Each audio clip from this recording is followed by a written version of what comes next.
Tanggal 17 Agustus adalah hari yang sangat meriah bagi bangsa Indonesia karena tepat pada tanggal tersebut 79 tahun Indonesia diproklamasikan sebagai bangsa merdeka.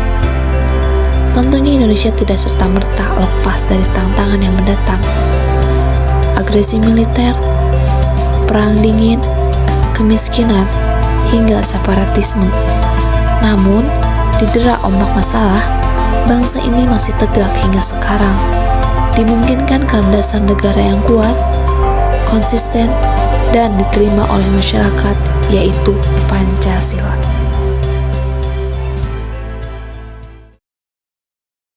Salam Pancasila. Saya Muhammad Fajar Sidi dengan NIM 1242-120099. Saya Maida Maulidi dengan NIM 124200097. Saya Anissa Sumiati dengan NIM 12421200005. Saya Siti Aisyah dengan NIM 124210015.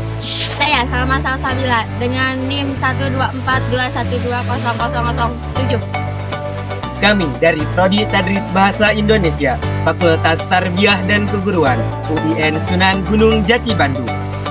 Baik, kami di sini akan bertanya kepada mahasiswa UIN Sunan Gunung Jati Bandung mengenai Pancasila. Penasaran dengan kami? Stay tune bersama kami. Baik Kak, boleh minta waktunya sebentar? Boleh. Baik Kak, namanya siapa, dari jurusan mana, dan dari fakultas apa? Aku Satria Wijaya dari Fakultas Ekonomi dan Bisnis Islam. Perkenalkan, nama saya Freddy. Saya dari jurusan Manajemen Pendidikan Islam, Fakultas Tarbiyah dan Keguruan. Nama saya Syakira Nuraina Lesti dari jurusan KPI atau Komunikasi Penyiaran Islam. Nama saya Muhammad Yasin dari jurusan Agroteknologi. Perkenalkan, nama saya Sulisana Nurtanisa dari Fakultas Tarbiyah dan Keguruan, program studi Pendidikan Dasar. Nama Iqbal Bahaudin dari jurusan Administrasi Publik semester 1. Dari fakultas mana Kak? Dari Fakultas Ilmu Sosial dan Ilmu Politik. Nama aku Sadera Nurtanisa dari jurusan Sejarah Pendidikan Islam, lalu Fakultas Adab dan Kebudayaan. Perkenalkan, nama aku Celia Anesya Putri Triatna dari jurusan Ilmu Komunikasi Jurnalistik. Boleh tanya sedikit? Boleh. Baik Kak, menurut Kakak, apa yang Kakak ketahui tentang Pancasila? Yang aku ketahui tentang Pancasila itu kan dasar negara ya kan, yaitu panca itu dasar, lalu sila itu 5. Pancasila adalah dasar hukum negara Indonesia, di mana semua hukum itu menginduk pada Pancasila, dan bagaimana undang-undang ataupun peraturan yang lainnya itu dibuat berdasarkan Pancasila. Pertanyaan selanjutnya, apakah kakak tahu simbol-simbol dan setiap sila Pancasila? Ya, saya tahu. Simbol-simbol Pancasila itu ada 5. Yang pertama ada bintang, yang kedua ada rantai, yang ketiga ada pohon dingin, yang keempat ada kepala banteng, dan yang kelima padi dan kapas. Simbol-simbol Pancasila itu kan ada 5. Yang pertama itu bintang, lalu yang kedua itu ada rantai, lalu yang ketiga itu ada pohon beringin, lalu yang keempat itu ada banteng ya, lalu yang terakhir itu padi dan kapas. Simbol yang pertama itu ada ketua lima esa, simbolnya bintang, dan yang kedua itu ada mata rantai, dan yang ketiga itu ada pohon beringin, dan yang keempat itu ada kepala banteng, dan yang kelima itu ada padi dan kapas. Simbol sila pertama itu kan disimbolkan oleh bintang ya, dan yang kedua disimbolkan oleh rantai, yang ketiga itu simbolnya pohon beringin, terus yang keempat simbolnya itu kepala banteng, dan yang kelima adalah padi dan kapas. Untuk sila pertama simbolnya itu bintang, untuk sila yang kedua simbolnya rantai besi, sila yang ketiga simbolnya pohon beringin, sila yang keempat kepala banteng, dan sila yang kelima padi dan kapas.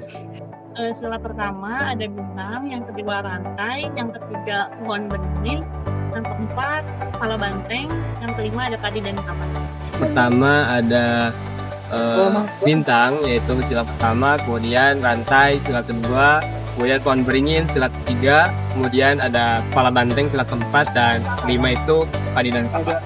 Ya, jadi yang aku tahu itu untuk simbol dari sila pertama, Tuhan Yang Maha Esa itu dia simbolnya bintang ya, yang artinya itu cahaya dan pedoman kepada Tuhan. Dan yang kedua itu untuk kemanusiaan yang adil dan beradab, dia simbolnya itu rantai.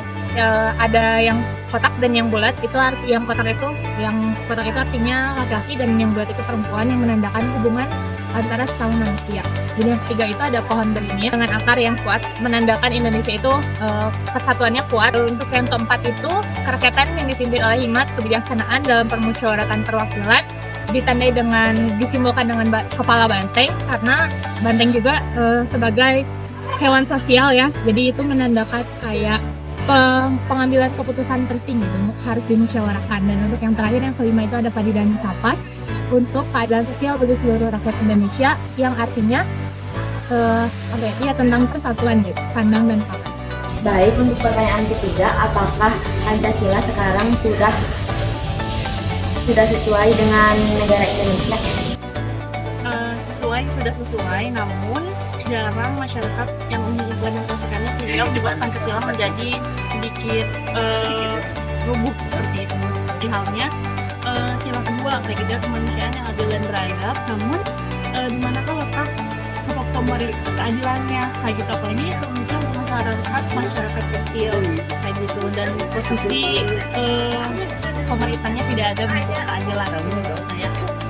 Sangat relevan ya, karena emang dunia kita, negara kita berdemokrasi, jadi Pancasila itu sangat sesuai sekali, di mana poin-poinnya itu sangat mempengaruhi dalam kehidupan bermasyarakat seperti kita. Kalau menurut aku, Pancasila itu sudah sesuai dengan negara Indonesia, karena masyarakat Indonesia dengan sebagian itu sudah mengimplementasikan ke dalam kehidupan sehari-hari mereka.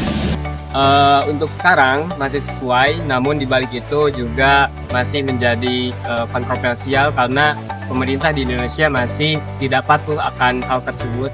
Yang pertama itu dari poin-poin Pancasilanya tidak diterapkan oleh pemerintah yang ada di Indonesia, mulai dari korupsi dan juga penyalahgunaan wewenang itu masih saja terjadi. Baik Kak, terima kasih atas waktunya. Sama-sama.